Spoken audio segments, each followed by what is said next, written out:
ایک ایسا شخص جس نے کہا تھا میرے پاکستانیوں میں تو برداشت کر لوں گا لیکن تم برداشت نہیں کر سکو گے، اور ایک بندہ ایسا بھی ہے جس نے آتے ہی کہا تھا کہ بھکاریوں کی کوئی پسند نہیں ہوتی۔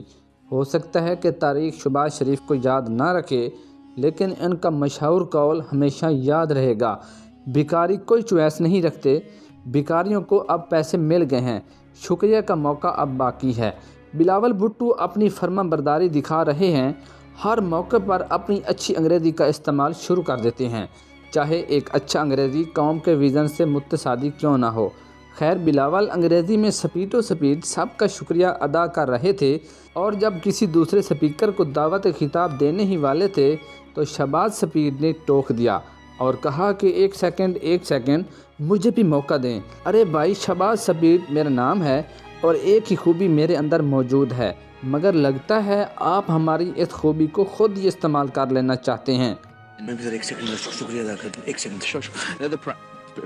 شکراً جزیلاً نانا، یعنی مستعدین ای وقت۔ شہباز تیری سپیڈ سے جلتا ہے زمانہ، براہ مہربانی اپنی سپیڈ پر قابو رکھیں اور مجھے بھی شکریہ ادا کرنے کا موقع عنایت فرمائیں، وہ بھی خالص عربی زبان میں۔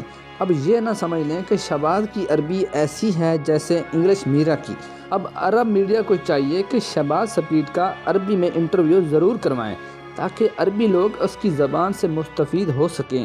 اسی لیے یہ ہمارے وزیر اعظم کی خوبی ہے کہ وہ جس ملک میں جاتے ہیں ان کی زبان میں بات کر کے انہیں متاثر کرنے کی کوشش کرتے ہیں۔